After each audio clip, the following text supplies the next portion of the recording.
Hello, folks. We're going simulcast here, of course, on Radio FM88 Australia. You can actually catch the show on Radio FM88 Australia. It's a YouTube channel. And you can also go to the Facebook pages, Radio FM88, or you can go Dreaming the New Dream.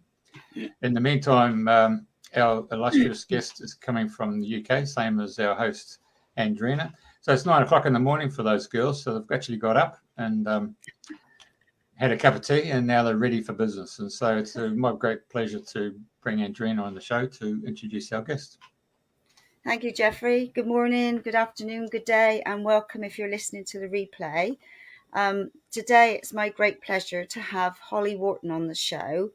And the reason I've brought her on the show is because I am a forest, as you know. I love trees, I love nature, I love the fairies and anything to do with magic and mystery. But I was in Glastonbury probably a year ago, and I was looking for a book, and a book literally sort of fell out in front of me, as they do. And this is my book, If Trees Could Talk, and I just absolutely love it. And I read it, I put it down, and then I can't remember which page, or it falls out, and I go backwards and forwards. And I just, out of all the books I bought recently, I have to say this is my favourite. I just love it. So I am a tree hugger. And yes, I'm away with the fairies, but I love being in woodlands and going in ancient woodlands and connecting with the trees. And I'm working towards hearing the trees come back to me. So I'm really looking forward to you sharing how this started and your adventure, because I know you've walked many, many miles over the land. You've been around sacred sites. So take it away, Holly, and welcome. Thank you. Thank you for having me. I love any opportunity to talk about trees and to share their story, because that's what they asked me to do with that book. That book was, it was a mission that was given to me by a yew tree, and so my job has been to just get their stories out into the world. How long ago were you given the mission? I think that was January of 2018, so it wasn't too long ago. And I spent the entire year collecting stories for the book, and then I published the book the following year in 2019, I think. Yeah. So, yeah. So where did it start then, you connecting with the trees? Because this came about later on in life. It did. It came out about, 5 or 6 years ago. And it was something that I had never thought about. It was something I didn't seek out. I have this friend in the States, Vicky Young, who's an Akashic Records reader, and she provided this weekly Akashic Records reading service where she would just kind of dip into your records, get a little message for you each week, and then type it up to you in an email and send it out to you. It was kind of like whatever you needed to know that week from your records. And it was a fantastic service. And so this one week, the records keeper said to me, next time when you're out on your walk, go up to a tree and talk to it and put your hands on its bark and feel its energy running through you and see if it activates any chakras, and then see what it has to say to you. And I thought, I don't know how to do that. And so I went out on this walk, and I was alone in the middle of the woods and doing my thing. And I thought, well, I'll just give it a try. So I walked up to a tree and I put my hands on it, and it said, "It's okay." And I thought, okay, that's kind of weird. So I went up to another tree and I thought, well, maybe I got that wrong. And the other tree said, "It's okay." And I thought, I don't know what's wrong, but okay, I guess it's okay. And then I kept walking, and I got lost a few minutes later. And I got turned around in the woods, and I was in an area I'd never been to before, and I didn't have a map with me. Now I always carry a map. And I just got turned around, and I started to kind of panic because I didn't know where I was and I didn't know how to get out. And then I remembered what the trees had said, "It's okay." And so I thought, oh, well, maybe they knew what was going to happen to me. So maybe I should ask a tree how to get back on my track. And so I went up to a new tree, and I just put my hands on its bark, and I said, "Can you please help me get back on the route that I was walking?" And it said, yeah, you keep going, turn left here, get on that trail, turn left here, and you'll get back on track. And I thought, okay, that sounds too easy, but I did it, and it was right. And I got back on track. And that was when I realized my life had changed. Yeah. Yeah, it was like I was entering a whole new phase of my life because I had now had access to this information and this whole new world that I didn't have access to before. I did, but I didn't know it. Mm, mm, mm. Fabulous. So, so obviously, as your book unfolds, you've. So, do you want to sort of? I don't quite know where to take this because it's just such a big open area, isn't it? So you've collected your stories. So, where are like the most sacred trees that you've been to, or have you got any really favorite places that are really magical for you and that you can Oh, share with us? yeah. I mean, I think all trees are just wonderful, and I think any tree that you feel drawn to connect with is going to be magical and wonderful. But my spatial favorite place in the world is Avebury. Mm. And a lot of the trees in the book are from Avebury and the surrounding area. And during the time that I was working on this book, I was visiting Avebury quite frequently, sometimes twice a month. And there we go, you've got the Avebury beaches there. I knew that straight away when you sent that photo through yesterday. I said, I know them trees, and you didn't even tell me, but I know them. Yeah. Straight So, away. yep, they're beautiful. So Avebury is my special place, and I just feel there's so much magical energy in that area, Mm. and it's a place that just feeds my soul. So I would say it's my favorite Mm. place. Mm. Yeah, and I mean, there's a lot of places where you can go, and they call them wishing trees, don't they? Yeah. Where people, put the ribbons on and Yeah. do a wish or leave it in for a loved one. And I think it's really lovely because I think the trees must love that as well because Yeah. to be decorated in ribbons. Yes, I think they do. Yeah. So you've walked, well, I think you've walked thousands of miles across the land. So would you like to share some of the magical? So have you done obviously taken groups, and when you wrote your book and you were getting all the knowledge, did you sort of set off in a specific route and connect with the trees that way, or did you sort of just go down there and meet that tree and talk to that one? And um, It was more, it wasn't very organized. So it was more like I would go on a walk somewhere and a tree would say to me, I'm in your book. And I would be like, okay.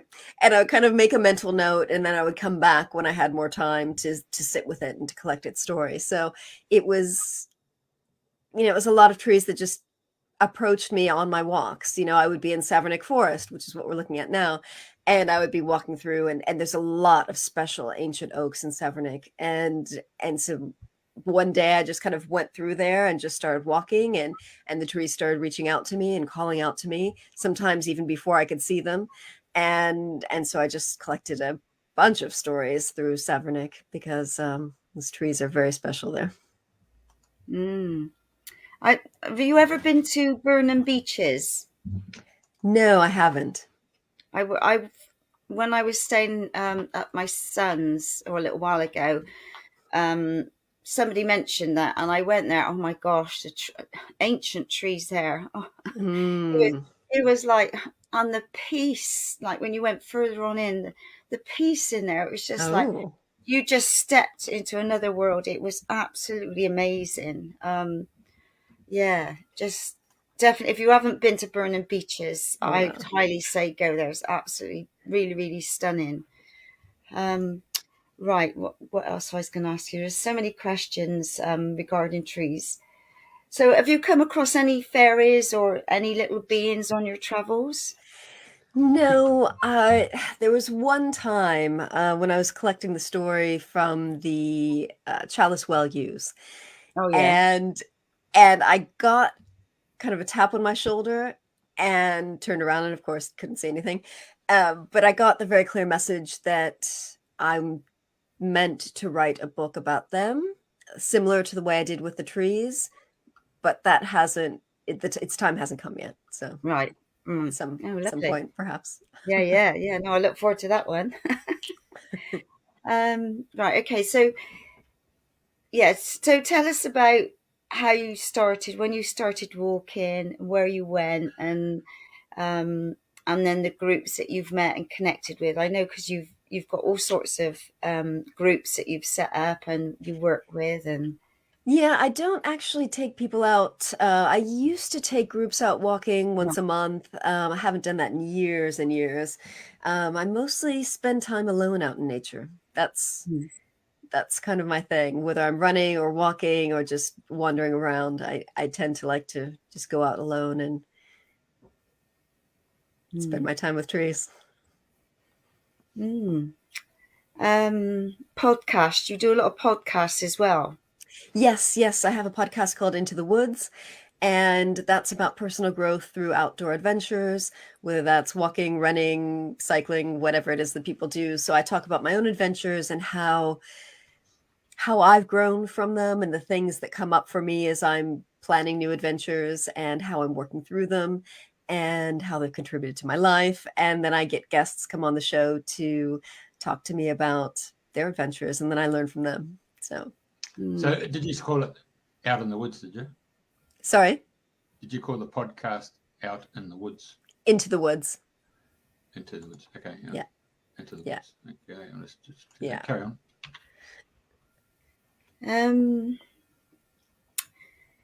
So another thing that I find hard over here is when people just chop down the trees without any warning. Because I always say to people, it's a living spirit, and you connect with the tree. And like, I know trees are so healing. I mean, I often, like, through different things in life, I've sat with my back against a tree and just sat there and connected and just felt so much better. And I know, like, in reading your books, you can ask them to help you with, things that are going on in your life, or and also for a healing, to take away what's troubling you at the moment. So which I don't think a lot of people realize how important that is. So any tips on that sort of, sitting, connecting with the trees and grounding?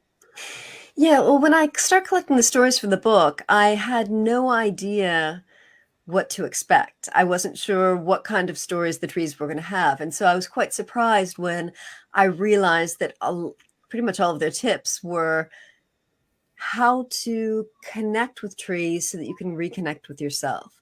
They really want to help us because they know that the more that we connect to nature, the better decisions we'll make for the planet, and that will eventually help them as well.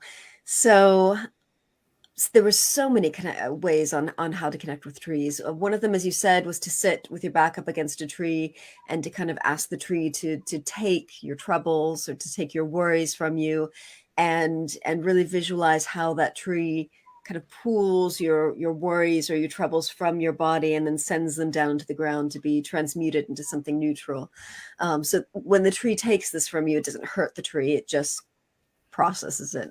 And the trees know how to do that. But I think whatever is going on for people, whatever struggles they might have or worries or stress, you can take that out to nature and you can ask the trees to help you with it. If you have questions about what you should do in life, and go to the tree, ask the tree for help, and see what comes. You might not get a full conversation in your head like I do. You might get an image that serves as a symbol, which will give you your answer. You might get a smell or a taste in your mouth. There are different ways of picking up messages, and not everyone is going to get a clear sound or a clear voice in their head like I do. And it's opening up your awareness, isn't it? Or your psychic abilities and your sense and your touch. I think the most important thing is to slow down. That's one of the things that the trees told me over and over and over is slow down. You move too fast. And if you want to start communicating with the trees or to connect more with nature, you've got to just slow right down. I mean, for years, I was walking through forests and really enjoying being out in nature. And there's a time and a place for that. But if you want to achieve these deeper connections, you've really got to just slow down, sit with the tree, and just calm down. Like, just relax, maybe close your eyes, open your eyes, like listen to what's going on around you. Look at all the little squirrels or whatever birds you've got. just really tune into all the little details that are around you. And that helps you slow down and really connect with all the different elements. You might look at the plants that are underneath the trees, look at any fallen leaves on the ground. There's a lot that you can do to connect with nature from just slowing down. And I think I can speak for myself that I've been busy. I've been a busy bee, really. Yeah. And like since I've come back to the UK, of course with lockdown and what have you, everything sort of stopped, and then like where I am now, it's like pausing for breath now. It's really, you don't have to go there, Russia, or do it. It's turning things around, isn't it? So, but for me, like the trees are, I'm a forest, so there you go. But I went past a tree sometime this week, and sometimes I find you're walking along and I'm looking at it and I'm going, oh my God, you're magnificent. And it's like, I can feel all this emotion rise when I'm looking at some of these trees. And it's like, whew, it's just like this massive wave of, well, I suppose just love. Yeah. That just comes out, and it's like, oh, it's lovely. Yeah. Yeah. But yeah. So how many thousands of miles have you been walking the land then? I don't know. Yeah, I used to do the Walk 1,000-Mile Challenge every year here in the UK. Really? Yeah, so I would just, that was my goal, to get out that many miles.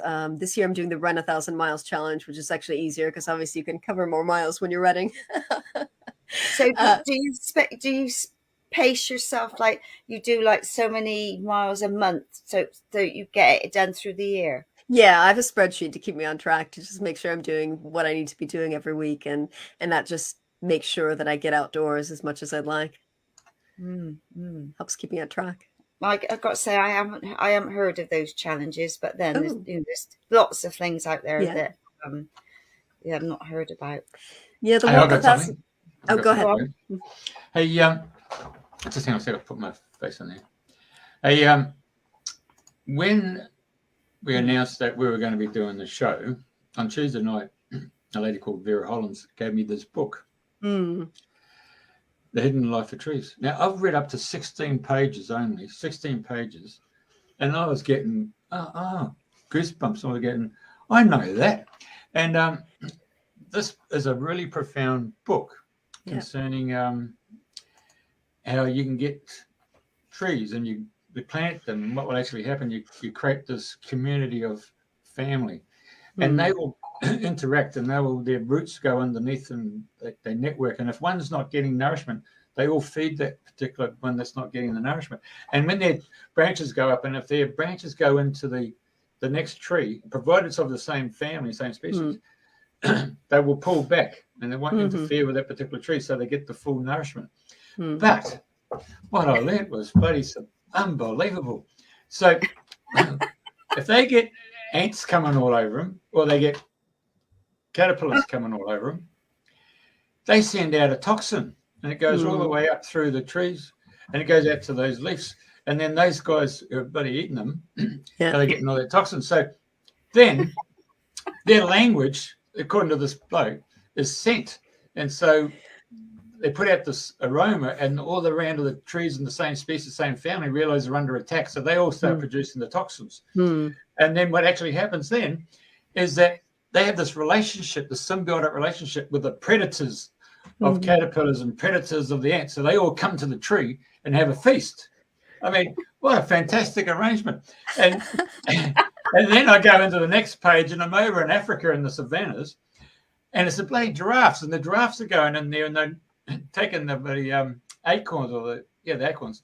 Anyway, so when the tree realizes the giraffe's having a go at him, it punches out all those toxins.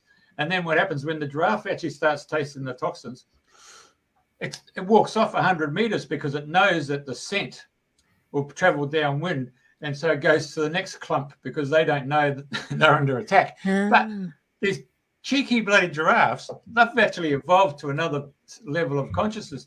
They go upwind because up when those ones up there don't know the other ones down wouldn't have been attacked. I thought, bloody hell, these trees are really bloody awesome, aren't they? You know, like, and when the grandmother tree gets chopped down and it's only the stump, the family all come and nurture it, and you often see the little shoots come off the stump. I thought, how powerful is that? Yeah. Yeah. I think a lot of things are coming out now that are going to change the way people see trees. Not just like this is a fantastic book and teaches you a lot of the technical aspects of forestry and trees and how they engage.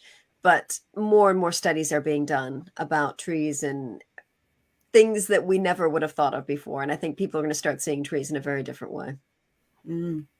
Fabulous.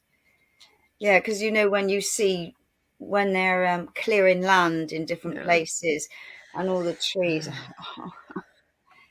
But it just depends where you are in life and where you're coming from and how you work with them, doesn't it?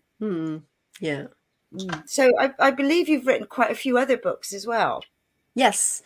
I've written some books on business mindset. I've written books on all of my walking adventures. I've written some personal development books. So I've got a book called The Year You Want, which is it's kind of a workbook to answer a bunch of questions about what you want to experience in the coming year. I've got some short reads books about just little personal development topics. A couple of my books have been translated into Spanish, including the tree book. 25 books in all, I think. Really? Wow. Yeah. Keeps you busy then. Yes, it does. So when you go off on holidays anywhere, do you go anywhere special to connect with more forests in different lands or anything like that? No, I haven't. Haven't really traveled much the last couple of years, as most people haven't. And there's so many places I still want to see here in the UK that I haven't really felt the need to explore beyond. But yeah, there are beautiful places all over the world to see trees. Oh, God. Yeah, amazing. So where would you like to go over here that you haven't been before then? Well, I'm walking the coast to coast with a couple of friends at the end of April. So that's going to be a very different type of scenery and land that I'm not used to because I don't go up north very often. So that's going to be great. I would like to spend more time in the Southwest. I've got a friend that lives out there and it just really calls to me. But I really love where I live, because it's one of the most wooded counties and there's just a lot of trees here. So you don't get that in other parts of the country. Yeah, because I know reading your book, a lot of the trees are all around Surrey and like I said, I haven't been to Surrey. I don't really know that side of the world, but there's obviously a lot there, like you say. Yeah, Surrey and Sussex are the most wooded counties, so if you love trees, it's a great place to visit. Yeah. But other places, as well, like I mentioned Savernake Forest, which is in Wiltshire. Gorgeous ancient oaks there, and they've all got signs with their names on them, so it's really nice. And you've got a little map, you can go around and see them all, so it's nice. Because I know years ago I worked in Ley Hill Prison. I used to do the telephone systems there, and they had right at the back of the prison they had like a mini Stonehenge that they'd set up. And then through the gates again, they had their own woodland area, and there were many, many trees in there, all varieties, and they were all labelled with their what they thought their ages were. But through there, and I used to love walking through there because there was just so many different trees. But apparently, it was on a ley line as well, so it was really powerful. And a lot of these places, I think it would be lovely if they put the names of the trees so that people, because, I've bought different tree books and then I'm out and I'm thinking, I wonder what tree that is. But then I haven't got my book with me, Yeah. And I think it'd be lovely if people started putting, or parks went around putting the trees. And if they don't know the age, they could put roughly from opening up people's recognition of different trees. Yeah, and helping people understand how old trees can be. Mm. I mean, especially yew trees. We've got ancient yew trees here. There's one in my book that has a certificate that says it's 1,700 years old, estimated, of course, but Yeah, yeah. it when you think about what was going on in the world 1,700 years ago, it makes you realize just how long these trees have been here. Yeah, that's in Savernake. That's the original queen oak. It's gorgeous, gorgeous old tree. So what oak trees do when they get old is they start dropping their crown and they start kind of pulling back their resources so that they don't have to send their resources out to this giant canopy. And this one is so old, she's lost most of her canopy, but she's hanging in there. Mm. And I think going back to Burnham Beeches, some of them were, I can't remember the years, but they were a lot older. And then some of those oaks, they were really, really ancient and really funny. And there is a couple there that they have got a fencing all around, and they've got them propped up to keep them going. But yeah, no, oak trees are my favorite. Oh no, one of my favorites. Yeah, so, mine too. So any other tips in connecting with trees, or any other stories that you would love to share? Yeah, I would say if you're curious about this, find a tree that kind of grabs your attention. Find a tree that you're drawn to. Find a tree that you either catches your eye or you keep going back to, and go to that tree because there's some reason why you feel connected to that tree. And so start there and just spend some time with it. And, you might not get any messages the first time you try. You might need to come back again and again, or you might get it on the first go. But just remember to slow down, spend some time, and just realize that the connection might come through any means. So you might hear a voice, you might see a symbol like an image, you might smell something, you might taste something, you might feel something in your body. Those are all different types of clairsenses, and those are the very subtle ways of communicating that the tree might use to get that message. So everyone kind of has their preferred method of getting these messages. You don't know what yours is going to be until you start playing around with it, but yeah. And I think like some of the trees that I've hugged in the past, I've not sort of looked to see what's crawling up and down. And many a time I found I've like, oh, covered in ants. Yeah. Yeah. You have to put out the scent. Hey, I noticed that, I'll just put this up. Holly's a member of the Druid order, OBOD. So you got me really captivated here. So I started becoming espionage, like MI6. Doing your research. Yeah, so the order of bards, ovids, and druids. I thought that was really interesting, particularly when you went in to learn all about the mystery school and how this particular site had so much information. And I think that anyone who's walking a personal growth course, if they jumped on that and just looked at what this was all about, because the word bard was really a musician, singer, a storyteller, and Ovates was more or less a seer and a doctor or a healer, and the Druid was a philosopher, a teacher, and the ones who study and watch life itself and the interaction between animals, plants, and the stars. I have to say, it was a fantastic, bloody big subject that you've opened up tonight. Or today, That's I'm glad you went and did the research, because that's a great website. Anyone that's curious about any of this, the hidden side of nature, or why they feel connected to nature, or wanting to know more, that's a great place to go.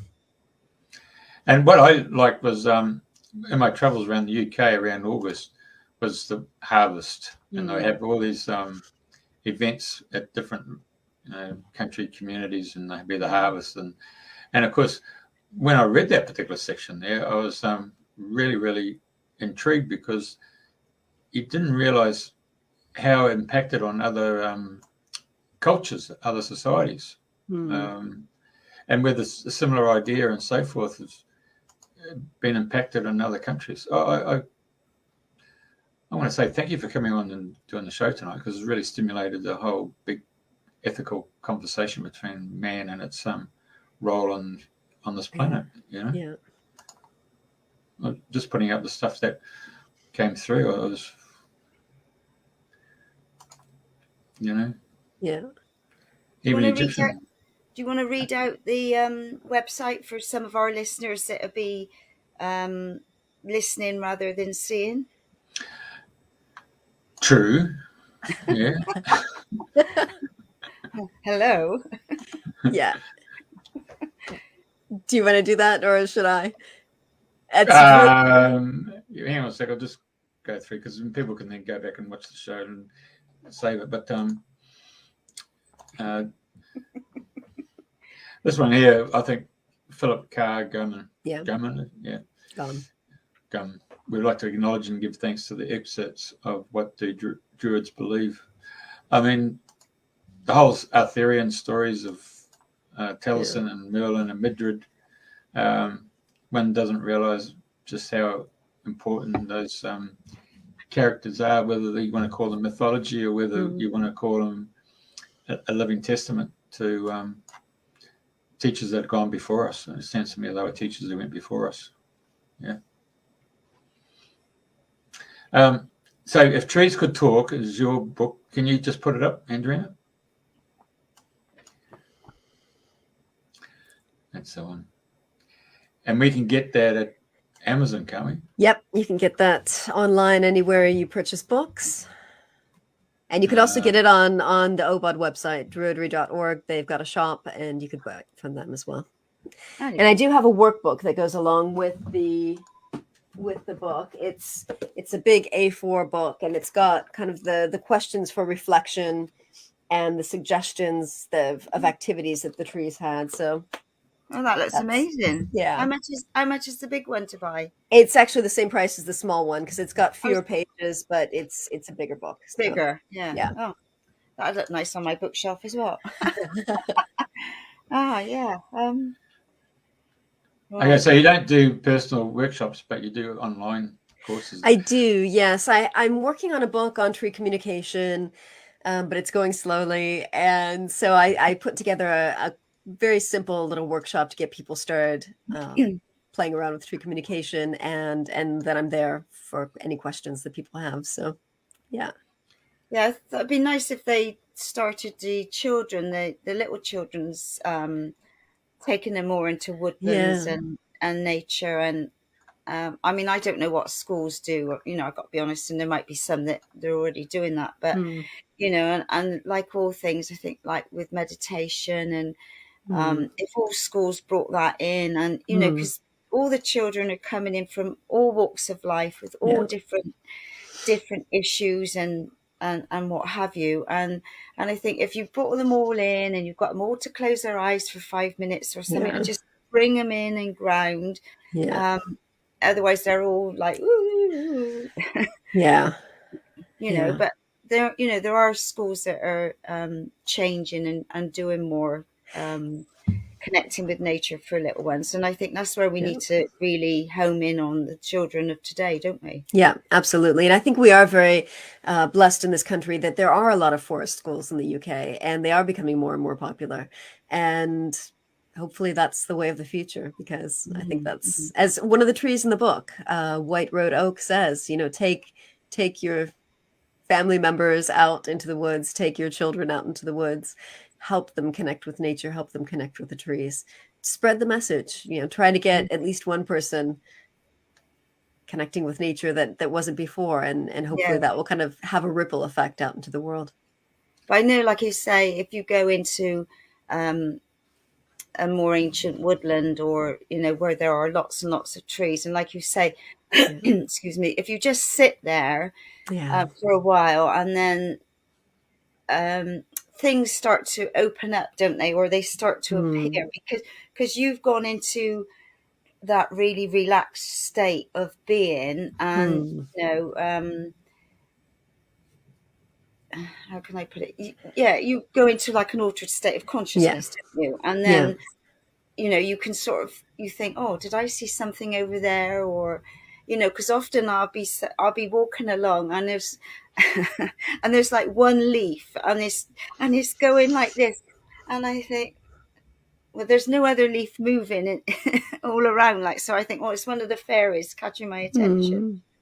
That's what I like to think, anyway. Oh, that's the chalice. Well, yeah. No, I mean, I don't know how long they've been there, because they're like the gatekeepers as you come in. First you go and say hello to the yew trees. Yes, that's what I always do. Ever since the very first time I visited Chalicewell Gardens, that was what caught my eye. And I know there's one over the hill there. I can't think. There's a really ancient yew tree. Well, there were two ancient oak trees, Gog and Magog, that were. Yeah. They're no longer there, but. Yeah. No. Further over the hill, when if you're looking, you're going south, but is it Dundas or somewhere like that? I can't think now, but I know there's a church there, and I think it's over 5,000 years old. I'll have to look next time I'm down that way, but because yew trees seem to be all in churchyards, don't they? For some reason. And what is the reason behind that? Is there a purpose that they are holding the energy there? Well, one of the theories is that yew trees are toxic to humans and also to certain animals. And a lot of people think that they were planted there to keep cattle and other livestock away from the churchyards. But in some cases, the yew trees predate the churches. So who knows? Interesting, yeah. And what about herbal remedies? Is there much from trees that you can make into a tincture of any sort? Tinctures, yes. I mean, hawthorn can be used as a heart tincture. Obviously, train in how to do this before you just start doing it on your own.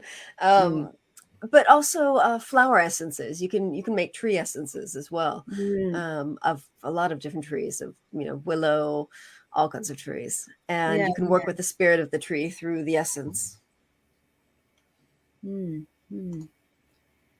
Hey, I was with our mate, a guy called Bill Harrison. We went down to Penzance, and Bill was doing the Saturday show, and the Friday show was Uri Geller, and Uri Geller did something that I've never seen anybody else do, and I've only brought the subject up now because it revolves around our subject we're talking about today. And he's up on the main stage, and he's got all these packets of seeds, and he's actually picked a guy out of the audience to come and pick a packet, and this guy went and picked radishes, and so he snipped them there. So he picks those radishes, and then Yuri then gets all these kids to come up on the stage, and he puts them in a semicircle shape so they're facing the audience. And then he proceeds to go around to each one of those children and asks them to open their palm of their hands, and he goes and sprinkles radishes, the seeds, in each one of those kids' hands. And so he does it in himself. And then he's got his member of the family with a big camera, so everybody can see it on the big screen what's taking place. And he goes to the kids and says, "Okay, 1, 2, 3, grow. 1, 2, 3, grow." And of course, trying to get the kids back into sync. And so finally, he gets them all into sync. So they go, 1, 2, 3, grow. 1, 2, 3, grow. So he goes around. He's got his palm of his hand closed, and he goes around and says, "Okay, let's have a look at yours." And so as each child opens them up, they all get, "Oh." Yeah, all right. So anyway, gets around and finishes all the kids, and then he goes there and he goes like that, and he opens up and he's got his son there, his brother-in-law, whatever, and he just goes like that, and there's this radish seed that's actually sprouted, Anyway, so he then turns around to the audience and he's saying, birthday, and he goes to this girl, "Is it your birthday today?" And she said, "Yes, come here." So when she comes up to the stage, he goes and gives her, that's how big that seed, there's a seed there, there's the root structure, there's the leaf structure, and he hands it over to her. Now, that's just amazing, a relationship where you've actually generally telling those seeds you can grow, give them permission. It's just amazing. It's the same sort of relationship with humans, isn't it? I mean, there was a story in the late 60s in America, where they did an experiment to see how positive and negatives can work. And so they sent out these trays, and they had the control one, where the story was on the control seeds, you couldn't say anything to them. And then you had another series of seeds, and you had to say, you're not going to amount to anything. You're not going to amount to anything. And the other ones, you say, aren't you lovely? You're just going to be awesome. Power of positive thinking, yeah. And so over a period of time, and they then called in all the experiments to come back in, the ones who weren't going to amount to anything, no, except there was all these sequences of coming back, and there, amazing enough, there was ones that actually started to grow, and there's ones that were actually taller than the ones who say they're going to lovely, you're going to amount to something and do wonderful stuff. And yet the ones that were the control with no love at all, they just didn't really amount to anything. But why was these ones who were told they weren't going to amount to anything, how come we got these ones that came in with some growth? And it turned out to be grandmothers. And the grandmothers said to them, look, I know we're not supposed to say this, but I really love you. So you don't realise just how powerful your thoughts and how your words are.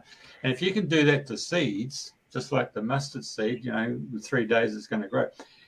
Well, trees are showing you and plants are showing you that you can really do extremely well. And people who've got green thumbs and green hands obviously have that connection with the plant, but also the divas that work with that particular plant.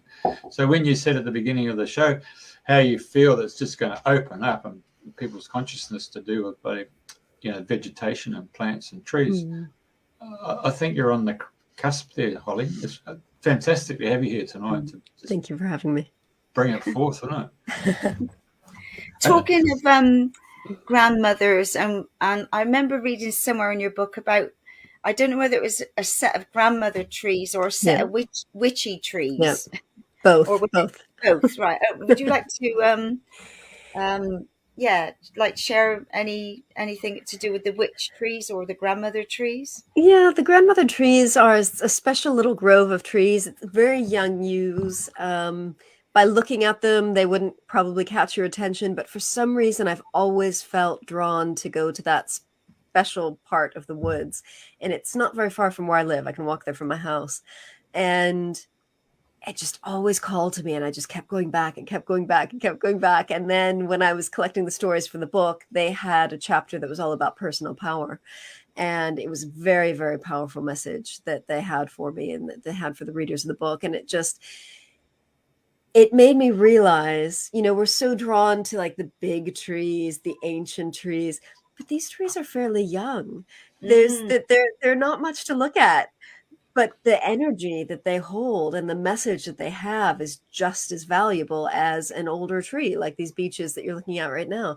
So, yeah, don't judge a tree by its size. Yeah, they're tapped into ancient wisdom. So, And any tree and every tree can give you something useful. And if we could see the underground system of, you know, like as above, so below, of all the roots, how they all intertwine. And I know I saw a picture, I don't think it was a video, of ants underground, and oh my god, the tunnels and the twists. It was such a work of art. It was phenomenal.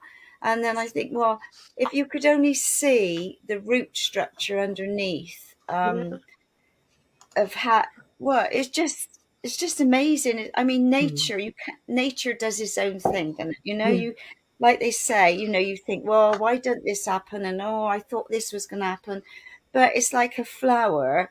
It only blooms when it's ready. And I think that's, you know, a lesson for a lot of us, that, you know, we're thinking, oh, I wish this was going to happen, and you know, we've been told this is going to change, and you know, the big shift, and you're sort of all waiting, or, well, speaking for myself, then you think, oh, well, why hasn't it happened yet? But obviously you don't know behind the scenes. So again, with a flower or a tree, you don't know how that structure is going, and when it's ready, and a little bit of warmth and the sunshine. So it's like things that we all need ourselves. You know, we need to drink plenty of water, not tap water, you know, go for filtered water, and just have such an awareness of what we're putting into our body, what we're saying. I mean, I bless everything I eat or drink. I always bless, always have done.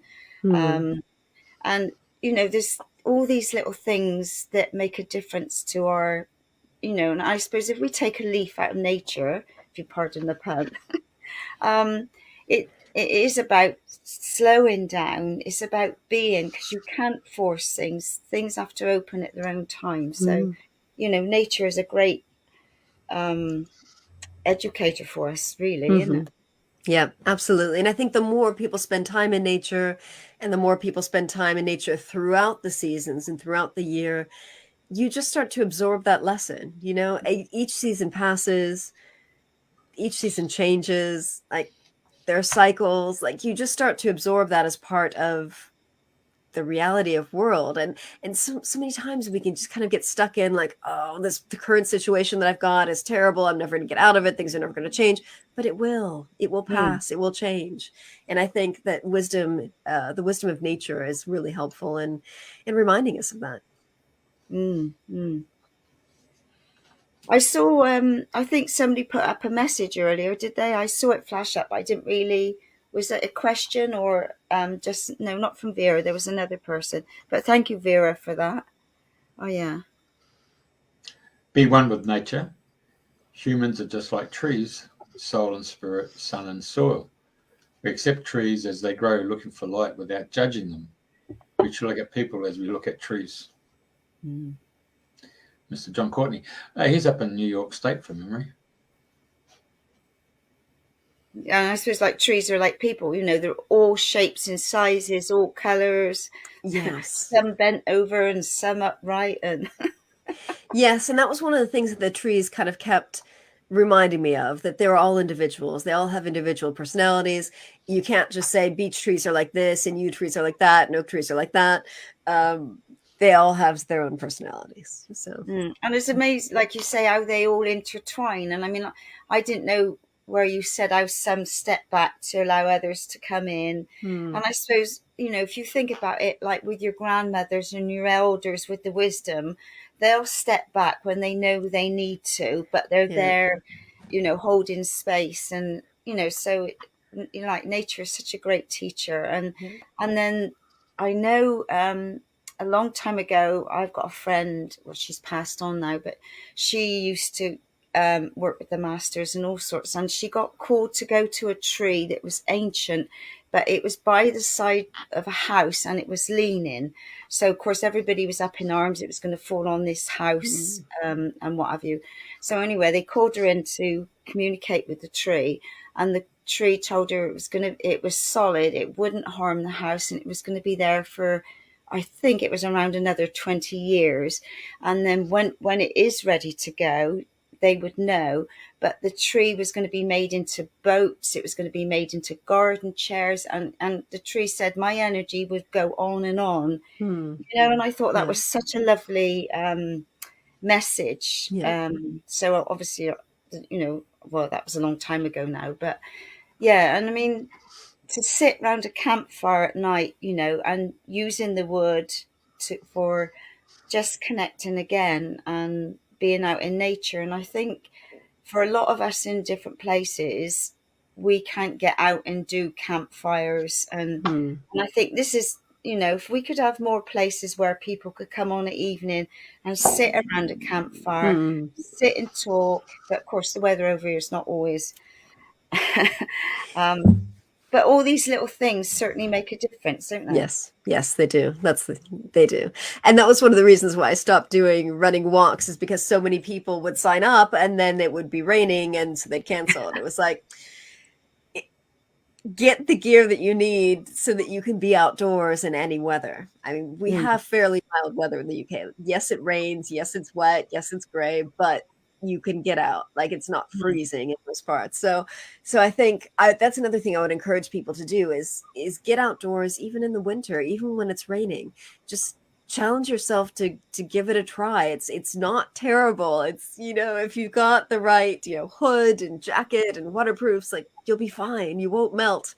And I think experiencing the elements, obviously in a safe manner, check the weather report, be responsible, but getting out in different types of weather can also be a really great experience.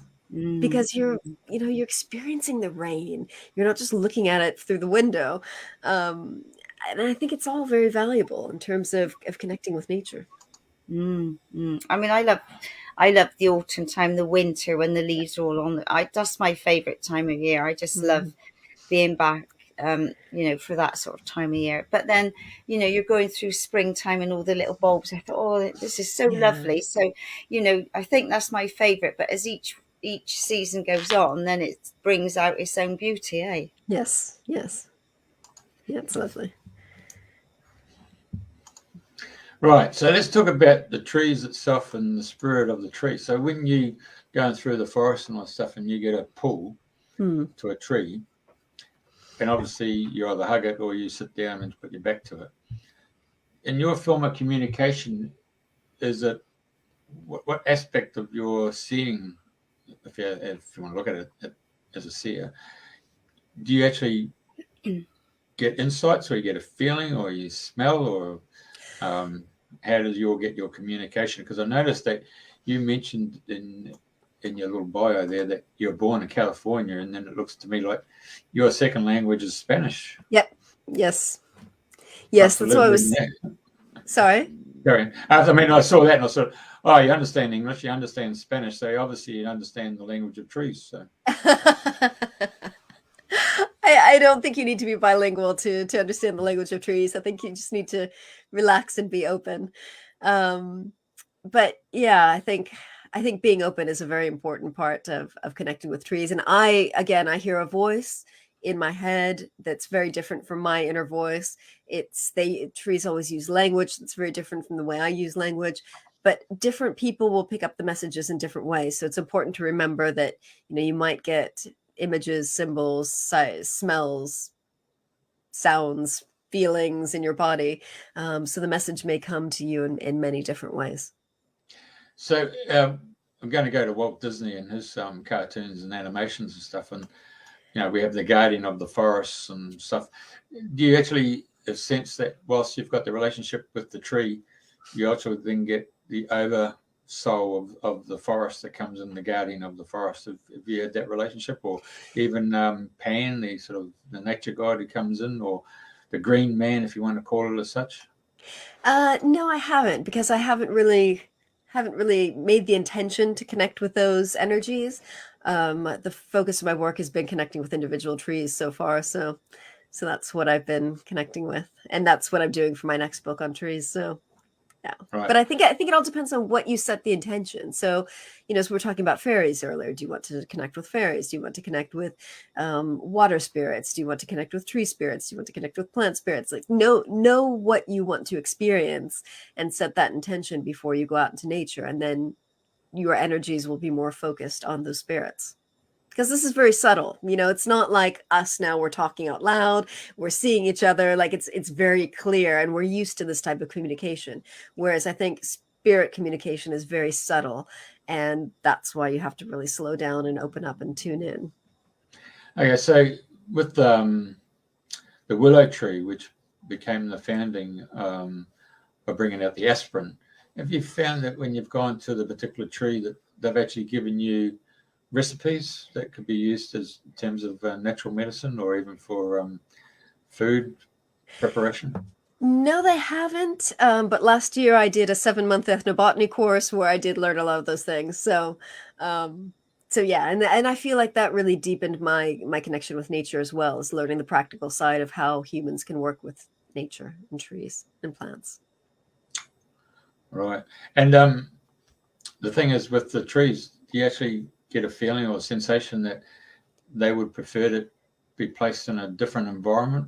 Like if they're going to be, say, on the leeward side of a mountain or a hillside, so they're not getting the full blast of what do you call it, this from the North Sea? What's that, northeasterly coming in, I suppose.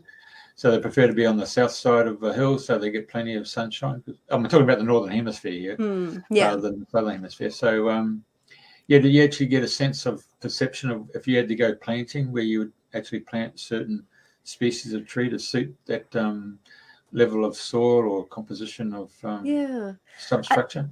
I think that's a really good question. I haven't really worked with trees that have been planted, with the exception of one tree in the book. All the other trees have been just naturally seeded there, trees that have just naturally come about. So there's only one tree I spoke with in the book that had been planted. And it was part of a plantation of trees, and it was a tree that was being grown for its wood.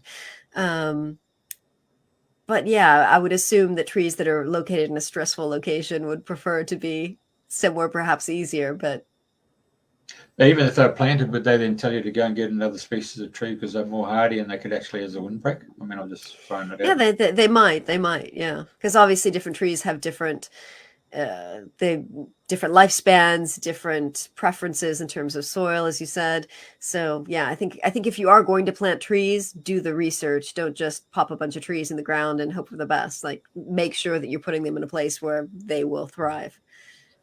Yeah, we're in Australia here. We've got camphor laurel trees, and they're quite often you find them along river courses or you find them along fence lines, and that's primarily because the seeds have been carried in the wind, or the birds have carried them and they've been sitting on the fence line and they dropped them, and hence they've grown near at the fence line and impinged on the fences. So I suppose that's one way of propagating, is just natural selection of birds and insects and weasels or squirrels or something. Yeah.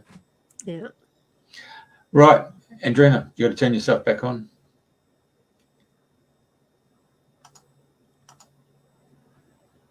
Andrena, you got to turn yourself back on. You muted yourself. Oh yeah, I had a cough. Thank you. Right, I was thinking about Christmas trees. I just love Christmas trees, but I really I just think, I wish people would buy one, plant in a pot so that it can be put outside. It really upsets me when I see all these Christmas trees just thrown away afterwards. Anyway, but that's my hang up on it. But then I was thinking about this ages ago, and it was sort of, the message was that they've only come for a short time. They grow, and then they've got a few weeks of being dressed and looked at and loved, and then they've completed their role. Well, I found that acceptable then.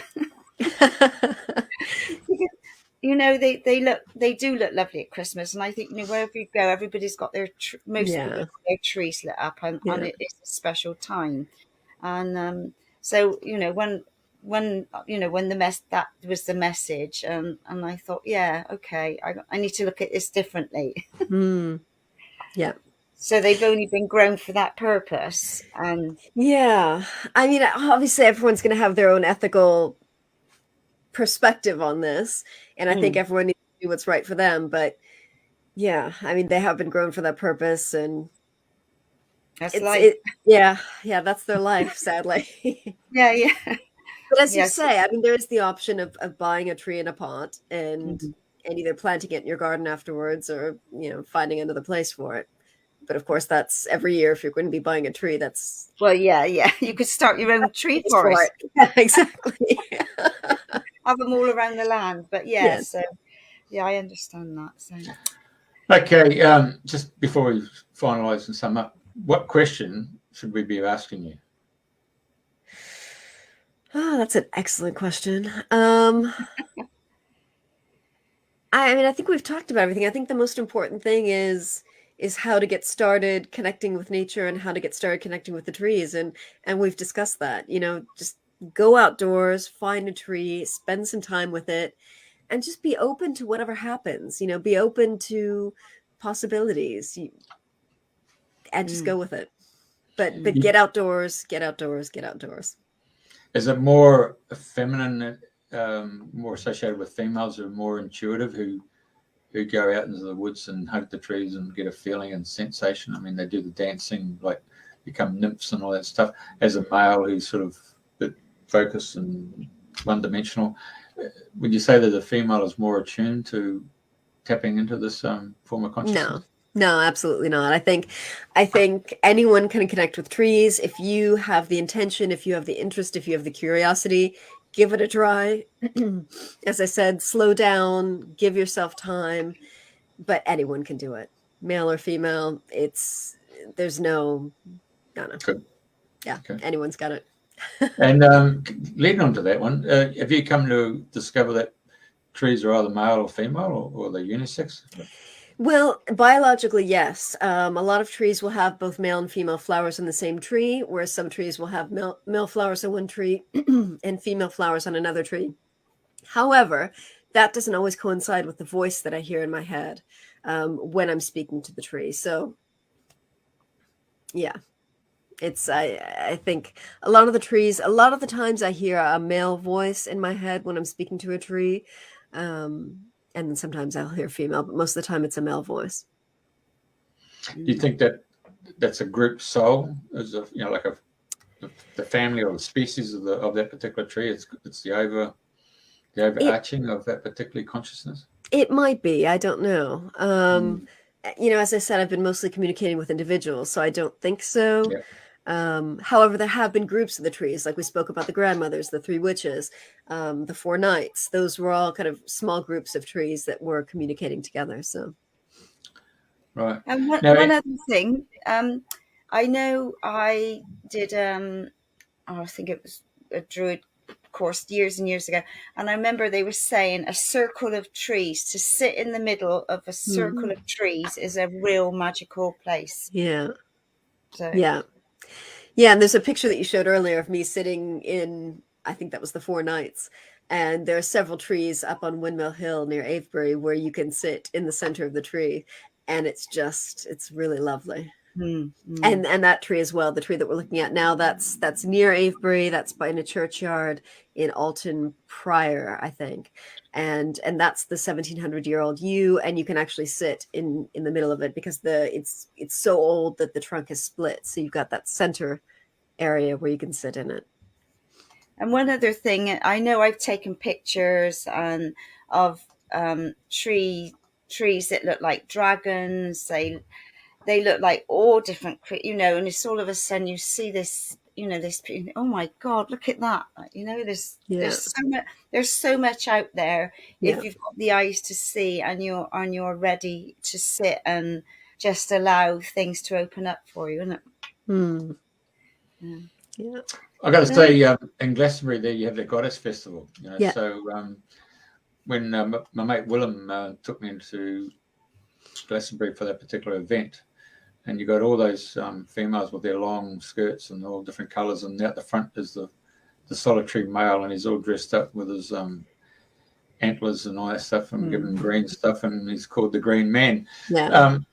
Have you participated in that type of ceremony? And No, my Druid order does ceremonies in Glastonbury twice a year, in the summer and in the winter, and I participated in those, but not the other ones.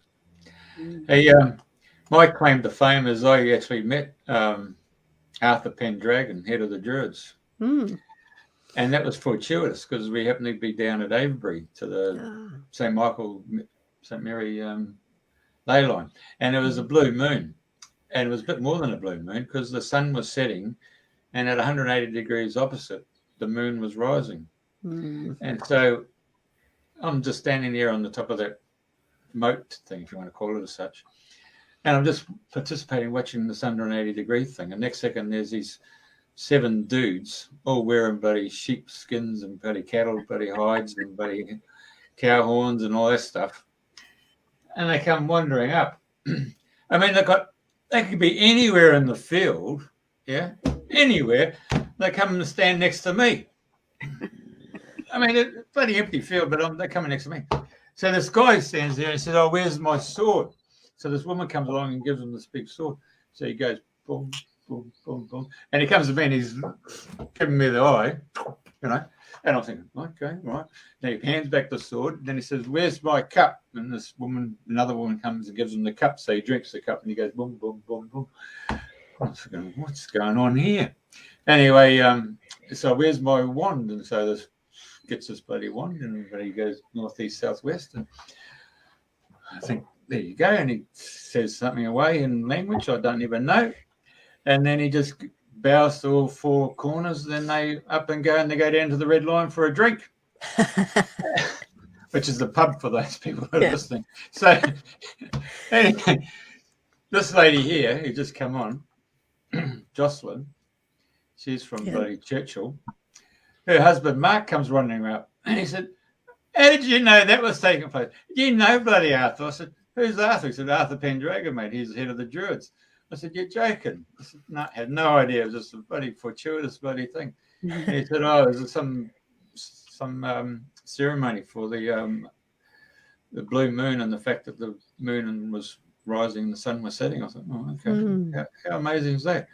So, you ever fancy that, going down the Red Line for a drink after that ceremony? Anyway, so you should. All right. Well, anything else to say, Andrena? No, that's lovely. Really enjoyed listening to your wisdom from the trees. So, and I think, a lot of people will be taking on board what you've said and doing their best to communicate with trees and just be in nature. Well, thank you for having me. No, it's been our pleasure. Thank you. Just before you go, I'll just put that little, if trees could talk with Holly, and then I'll just say where you can get it, or from your website there. And then where else you got it? Goodreads, isn't it? Yeah, you can get the book anywhere where you purchase books online, whether that's Amazon or other online bookstores. Yeah, so the fact that I got it up there, they can come back later and just move along and get it. Rightio. Andrena, anything else? Nothing else? No, I mean, like I said, I haven't finished reading this book. Well, you can see, and I've sort of backtracked and I've come forward, and then so I'm really looking forward to reading the rest of it. But I just seem to be still at the top end. So so it's a lovely book, my favourite. Oh, thank you. Right, thank you, and I'm sure you girls can celebrate St. Patrick's Day with a green drink somewhere along the line. And next week's guest, we've got Justin Newland. So. And he's an author as well, and he's from... Yeah, he's written some books. He's from Somerset as well, so he's going to be sharing his wisdom next week. Okay. Bless you. Thank you very much. Thank you, Holly. It's been unbelievable, mate. It just opened up everybody's consciousness here. Thank you very much. Thank you. Yeah.